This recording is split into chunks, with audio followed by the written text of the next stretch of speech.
Jerry Jones, he fired his coach. I say Jerry Jones, he fired Wade Phillips. Yes, he fired Wade Phillips. How about them Cowboys? How about them Cowboys? They really suck. That's why they fired their coach. And do the Redskins really care about the sorry old Dallas Cowboys? Dallas, die. Dallas, die. Die, Cowboys, die! How about them Cowboys? Boy, I'm loving life. I'm loving life today. Oh, my goodness, I feel like I got a pocket full of money. And, got all the hottest babes in town hanging out with me. But, no, I got Paul Hollywood, but that's okay. And you're happy the Redskins had a bye this week. And we had a bye this week, and I got a chance to see my favorite quarterback from the Washington Redskins, my buddy Joe Theismann, because he bought stock. Actually, he owns the Florida Tuskers of the UFL. So, in honor of that, today we are wearing a Joe Theismann jersey. How about them Tuskers? How about them Tuskers? My goodness. Couldn't even talk about the Jaguars this week because the Jaguars were off this week. And couldn't even talk about Randy Moss. He was off this week. Yeah, unfortunately, last week you had all Florida teams winning on the road. This week we weren't so fortunate. But it was like Christmas to hear that Jerry Jones was having problems. Well, Jerry Jones has created that monster, and now he's living with it. That's right. So I was going to say one thing. I did meet, I have met Wade Phillips, and he was a very nice guy to me in person, very good interview, very frank and honest. And I just think that the players just weren't listening to him anymore, running all over him, and it had to happen. I mean, just last night losing 45-7 on national TV was, I guess what you say, unacceptable. Well, my God, that was. I really didn't get the chance to check, but I bet you, as sorry as that game was, it probably had a very high rating. Because remember the flex schedule, and we were talking about what was the game they should have picked up? They should put the Oakland Kansas City game on there. But, even though that game doesn't have the national pizzazz as, I guess, the Cowboys and Packers, that was the much better game, went into overtime. And CBS was smart yesterday. They delayed 60 minutes till 8 o'clock to show the finale of that game in overtime, and it really was a very good game. Yes, it was. The Raiders prevailing with a Redskin quarterback. Yes, and I'll tell you right now, since he's come back, he was originally benched. Jason Campbell, we're talking about in the beginning of the season, but since he came back after being benched when Gronkowski got hurt, he's played very well. In fact, they've won 4 in a row. You got that right. 888-860-0157. Put you in touch with us here on the Sports Crunch, or shoot us an email at request@rock100diz.com. Boy, we got lots of football to talk about.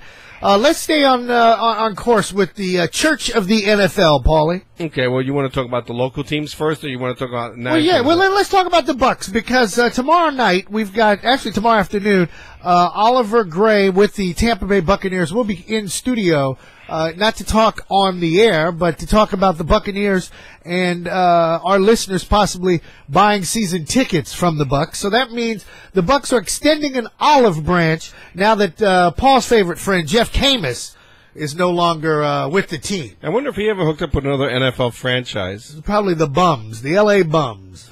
Well, for that one. I'll say one thing. When he was in charge, he was terrible to us, but he had a media guide. Since he retired, there's no Tampa Bay Buck media guide. You're right about that. Actually, at least they still have Bananas Foster over there in Tampa. But anyway, yesterday was a big game for them because it was a divisional game. Both teams going into that game were 5-2. Unfortunately, now the Falcons are 6-2 and the Bucs are 5-3. But it was a game that went down to the very end, and then Tampa actually had a chance to win with seconds left. And LeGarrette Blount, I'm hoping I'm saying his name right. He had a chance to win the game, and he was stuffed with inches from the goal line, and that was it. The Tampa Bay didn't win the game. They ended up losing 27-21. But if he could have scored a touchdown on that play at the end of the game, they would have won the game 28-27. Well, I didn't see the end of the game. I had to check out of a hotel I was staying at. So, well, anyway, going to I was watching a lot of games yesterday. I was in the famous wing place that I won't give a free plug to because they don't sponsor us. Oh, okay. I was watching a lot of games. And the game that was the real big shocker yesterday was the Cleveland Browns and the New England Patriots. Yes. Now, when I saw that score, I thought of maybe Brian Sipe playing for Cleveland. That was about the last time I could think that Cleveland could have beaten New England. You have a young quarterback in Colt McCoy. This is the guy that Cleveland picked up in the third round. As you talk about, like, Jacksonville Jaguars and you have Carolina Panthers, they all passed on him. He was, like, picked late in the third round. And this guy, I think, is the real deal. You look at the face of it, he got a national championship with Texas, and he's come in very poised. And another guy that Cleveland has is this Peyton Hillis. Who? Peyton Hillis. He's a running back. Now, listen to this. This is going to be one of the most lopsided trades of all time. Now, the Denver Broncos, they traded this kid away to the Cleveland Browns, even up for Brady Quinn. Brady Quinn, the bum Quinn. I mean, he did nothing all those years he was with Cleveland. And Hold on. All those years, how many years he was at Cleveland? What, 4? Yeah. 3 or 4. So that you make it sound like he was there like 50 years. Well, he was terrible the whole time he was there. Right? Oh, okay. So anyway, but I mean, now he isn't even starting for Denver. He's sitting on the bench. And this Peyton Hillis yesterday got 186 rushing yards. I mean, this kid has got guns on his arm. I mean, it's incredible. I mean, I really think the Browns have got something special with that running back and with Colt McCoy as quarterback. And I'll tell you now, they took it out on the Patriots yesterday big time. I mean, they blew them out by 20 points. I mean, the Patriots were never in this game whatsoever. And next week, Eric Mangini, who's the coach, he was done wrong by the Jets. The Jets, and the Jets are coming to town next week. So if I was the Jets, look out for the Browns. They might be the real deal. Really? Now, we're going to get to see them a couple weeks down the road when they come to Jacksonville. And I think Jacksonville's going to be a dogfight for them because it looks like to me this team is on an upward swing. They got young players that are finally coming together. I mean, they did a couple of trick plays yesterday. The defense looked pretty good. I'm really thinking that the Browns are going to make some noise in that AFC North. They probably aren't good enough to overtake Baltimore and Pittsburgh this year, but they're definitely going to finish ahead of the Bengals. So basically what you're saying in a nutshell, Paulie, is if you leave a head coach alone for a while, even though things were bad in New York and they were bad in Cleveland, that this guy can turn things around. Well, what happened, I was reading an article in yesterday's paper about him, and he had an ultimate low last year. I mean, he was way overweight, just feeling depressed. Everybody was just piling on him. And he did a life change. He started working out, lost a lot of weight because his own father had died at 56, and he saw a parallel with himself.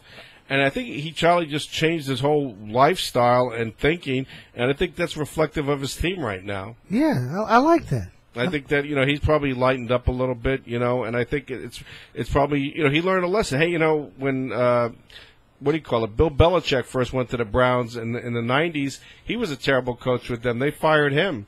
And now look at the dynasty he's gotten with New England. Sometimes, you don't do good in your first tryout, and then you get another chance, and things work out. Very good. And speaking of things that worked out, Philadelphia, Donovan McNabb's old team, did very well over Indianapolis, 26-24. Did you watch that game? Yeah, well, Michael Vick looked Well, really yeah, good. I mean, Michael Vick looked great. Michael Vick, they were commenting yesterday, say he's throwing as well as he ever did. And I'll tell you right now, Michael Vick is picking his spots now to run. And I'll tell you right now, when he does that breakaway run, nobody can catch him. He is fast. But see, this is my point.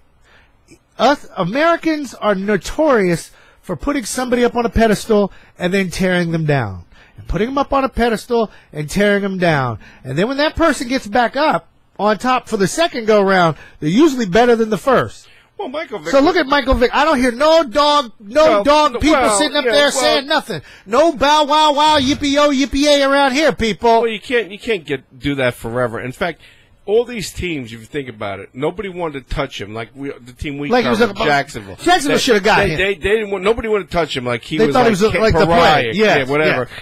And you look at him now, and all these teams that passed at him and saying, "Boy, did we score!" I mean, and we go to NFL games all the time. People can't just burst on site and start protesting. So I mean, it's like the people are dumb. That's why they elected Rick Scott as governor of Florida. They're dumb. Well, I mean, you think about they don't know nothing. They just see things and just because this person says that, I'm going to go do this. Well, I mean, look at Whole look thing's full at of crap. the Ben Roethlisberger thing. Everybody thought when he was going to come back, all these women's groups and everything will be out there protesting. I think the first game he came back outside Heinz Field in Pittsburgh, I think they said there were half a dozen people out there, and then they just dispersed. There was nothing. I mean, you know, a lot of these guys just want to be seen on TV or whatever, and when they realize that nobody's going to feed into their cause, it's no big deal. All I know is it's over. That is just over, and life goes on. We got more of the Sports Crunch coming up right here on Rock100DIZ.com.